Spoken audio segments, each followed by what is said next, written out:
मेरा भाषण समाप्त होने दीजिए। मैं ठीक से इन्हें एक्सपोज करने वाला जी। मैं पढ़ूं और बताऊं कुरान में क्या लिखा है। मार हो जाएगी मार। ये हिंदू की बलमनसाहत है जो कुरान पढ़ के तुम्हें बताता नहीं है। सरकार इनकी थी, इन्होंने वक्त को आफे दान दे दिया और क्या नारा दिया, जो जमीन सरकारी है वो जमीन हमारी है। ये लोग बैठाइए इनको, इन्हें बैठाइए, ये बोल नहीं सकते।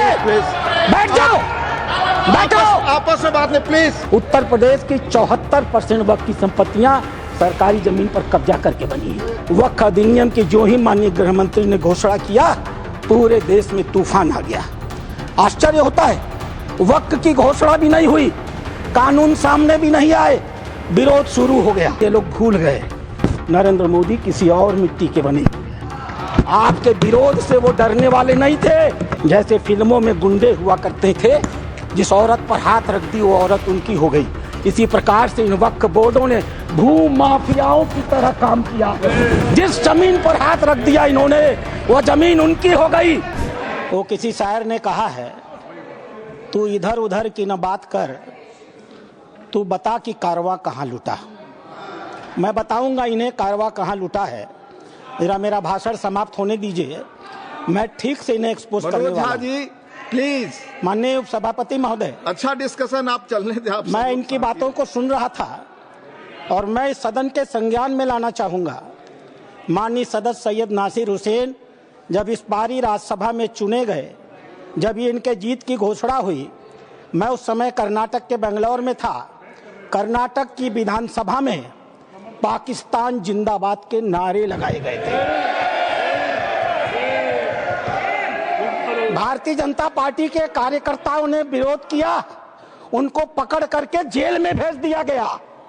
भारतीय जनता पार्टी के कार्यकर्ता जो इस पाकिस्तान जिंदाबाद के नारे का विरोध कर रहे थे, उन्हें जेल में भेज दिया गया और इन्हें प्रचित किया गया।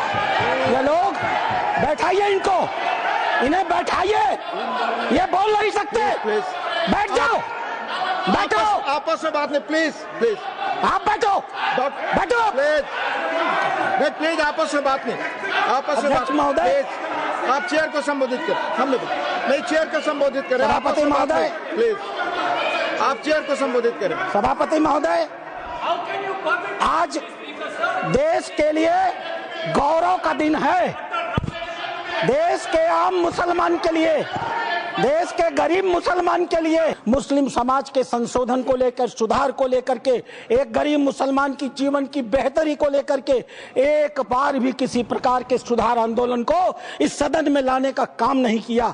आज यह पहली बार है और हमें गर्व है अपने प्रधानमंत्री पर, नरेंद्र मोदी पर, जिन्होंने इस मुस्लिम समाज के सुधार के ऐतिहासिक विधेयक को लाने का काम किया है। कभी हिंदू और मुसलमान न करना, विकास की धारा सारे समाज पर समान रूप से पहुंचाने की बात कही। उन्होंने दूसरी बात कही, मैं पूरे देश को 2047 में विकसित भारत का सपना दिखाता हूं। क्या 20% मुसलमान अगर देश का पिछड़ा रह जाएगा तो क्या भारत का विकास का सपना पूरा होगा? नहीं। हमें भारत के विकास का मतलब है 20% मुसलमान के विकास की भी योजना बनानी है। यह कल्पना माननीय प्रधानमंत्री ले सकते हैं। आजादी के 75 सालों के अंदर इस कल्पना को लेकर इस देश में कोई नहीं आया था। सरकार के स्तर पर सरकार जो कुछ भी कर सकती है मुसलमानों के जीवन की बेहतरी के लिए हम करने का प्रयास करेंगे, लेकिन मुस्लिम सामाजिक संस्थाओं की भी रोल होनी चाहिए। ये मुस्लिम पर्सनल लॉ बोर्ड की भी भूमिका होनी चाहिए, यह जमायत उलेमा की भी भूमिका होनी चाहिए, यह वक्फ कमेटियों की संपत्तियां जो पड़ी हुई हैं उनकी भी मुसलमानों की जिंदगी को बेहतर करने में भूमिका होनी चाहिए। यह बात आज की नहीं थी, ये लोकसभा चुनाव के 6 महीने पहले की बात है अध्यक्ष महोदय। उस समय वो कल्पना लेकर चल रहे थे कि अगर हमने मुस्लिम वक्फ की संपत्तियों का बेहतर उपयोग कर लिया, पारदर्शी उपयोग कर लिया, उनकी आय को बढ़ा दिया, उनके ऊपर जो कब्जा करके लोग बैठे हुए हैं उन कब्जेदारों को हटा दिया, तो स्वाभाविक रूप से जो अकूत संपत्ति पूरे भारत में मुसलमानों के पास आएगी, हम उसका इस्तेमाल गरीब मुसलमानों की शिक्षा के लिए, जीवन की बेहतरी के लिए, उनके मुसलमान महिलाएं दर बदर भीख न मांगे, अपनी इज्जत का समझौता न कर सके, कोई बूढ़ी मुस्लिम रात को खाली पेट सोने के लिए मजबूर न हो, हम उसके लिए व्यवस्था करके लाएंगे। और वस्तुतः अध्यक्ष महोदय, वक्फ अधिनियम की जो ही माननीय गृह मंत्री ने घोषणा किया, पूरे देश में तूफान आ गया। आश्चर्य होता है, वक्फ की घोषणा भी नहीं हुई, कानून सामने भी नहीं आए, विरोध शुरू हो गया। तुम्हारी मस्जिदें कब्जा कर ली जाएंगी, तुम्हारे दरगाह कब्जा कर लिए जाएंगे, तुम्हारे कब्रिस्तान कब्जा कर लिए जाएंगे, तुम्हारे मदरसे कब्जा कर लिए जाएंगे। मैं एक पत्रक लेकर के अध्यक्ष महोदय आया हूं। केरल और कर्नाटक की एक आतंकवादी संस्था है PFI, माननीय गृह मंत्री को आभार प्रकट करता हूं, उन्होंने बैन किया है। PFI की एक दूसरी संस्था है SDPI। आज SDPI, मेरे पास पर्चे हैं, मैं गृह मंत्री को सौंपूंगा और आपको भी दूंगा। आज SDPI पूरे देश में, मेरे पास राजस्थान के पर्चे आए हैं जहां SDPI सबसे कमजोर है। पूरे देश में पर्चे बांटे जा रहे हैं और बताया जा रहा है कि ये वक्फ कानून अगर आ गया तो मस्जिदों पर भाजपा सरकार कब्जा कर लेगी। आखिर क्यों? लेकिन ये लोग भूल गए, नरेंद्र मोदी किसी और मिट्टी के बने हुए हैं। 2006 से 2023 6 लाख एकड़ से बढ़ करके 37,94,000 एकड़ जमीन इनकी हो गई। इन्हें बताना तो पड़ेगा सभापति महोदय कि आखिर 31 लाख अतिरिक्त जमीन इन्होंने पाई से कहां से है, इन्हें उसका उदाहरण देना पड़ेगा। अध्यक्ष महोदय, जितना ये कांग्रेस के पहले वक्ता रहे हैं, जितना समय ये बोले हैं, मैं भी उतना ही समय बोलने वाला हूं। यह मेरा अधिकार है सभापति महोदय। मैं एक बात कहना चाहूंगा अध्यक्ष महोदय, इन्होंने चर्चा किया, कर्नाटक के हैं ये, मेरे पास कहां गई? Please conclude sir.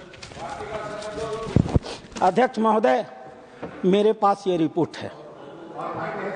यहां बोलने के पहले मैंने इस रिपोर्ट को ऑथेंटिकेट किया है, माननीय उपराष्ट्रपति महोदय के पास इसको लिख करके भेजा है। ये सांसद महोदय कर्नाटक के हैं, पाकिस्तान जिंदा वाले। एक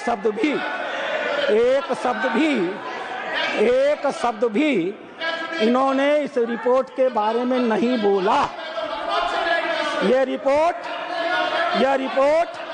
JPC में प्रस्तुत हुई है और JPC में प्रस्तुत हुई है तो यह ऑफिशियल डॉक्यूमेंट है। यह रिपोर्ट मैं पढ़ूंगा अध्यक्ष महोदय, यह मेरा अधिकार है। मैं आपको बताऊंगा कि कर्नाटक के अंदर किन किन नेताओं ने वक्फ की कितनी कितनी संपत्तियों पर कब्जा कर डाला है।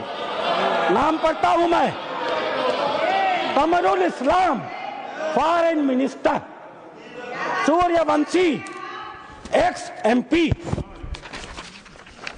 CM Ibrahim ex union minister, Rahman Khan ex union minister, Abdullah Sharif Waqf board official, NA Haris MLA, MA Khalid ex CO, Mumtaz Ahmed Khan chairman, Mohammed Sanaullah IAS, mister Sindhu Giri former minister, MF Pasha IPS, Khaneez Fatima MLA, CK Jafar Sharif foreign minister. और एक नाम अध्यक्ष महोदय, प्लीज कंक्लूड, अदरवाइज एक नाम अध्यक्ष महोदय, we will take it from the party time की मर्यादा में। Sir please conclude, otherwise we have to take it from the party time. मैं कंक्लूड कर रहा हूं। इस सदन की मर्यादा में मैं एक नाम लेने से इनकार करता हूं। वो इस समय सदन में है भी नहीं। नाम क्या है अच्छी तरह से जानते होंगे। अध्यक्ष महोदय, नहीं बोल। अध्यक्ष महोदय, मैं अपनी बातें समाप्त करूंगा। रामधारी सिंह दिनकर की एक कविता के साथ। सीमा पर एक सैनिक मर रहा था, मैं कंक्लूड कर रहा हूं। सीमा पर एक सैनिक मर रहा था, मरते हुए सैनिक से एक कवि ने पूछा, हे वीर बंधुदाई है कौन विपद का, हम दोषी किसको कहें तुम्हारे बद का। मरते हुए सैनिक ने कहा, यह गहन प्रश्न कैसे रहस्य समझाएं, 10-20 बधिक हो तो Sir, हम is the नाम party गिनाएं। allotting the time her for him? कदम कदम पर खड़ा यहाँ पातक है, हर तरफ लगाए घात बड़ा घातक है। देवता सदस्य दिखता है पर कमरे में वह गलत हुक्म लिखता है। जिस पापी को गुण नहीं गोत्र प्यारा है, समझो उसने ही हमें आज मारा है। जो सत्य जानकर भी न सत्य कहता है या किसी लोभ के विवश चुप रहता है, उस कुटिल राजतंत्री करदय को धिक है। वह मूक सत्यहंता कम नहीं बधिक है। चोरों के जो हीतु ठगों के बल हैं, जिनके प्रताप से पलते पाप सकल हैं। जो छल प्रपंच सबको प्रश्रय देता है या चाटुकार जन की सेवा लेता है, यह पाप उन्हीं का हमको Sir, मार please गया conclude, है। sir. भारत अपने ही घर में हार गया है।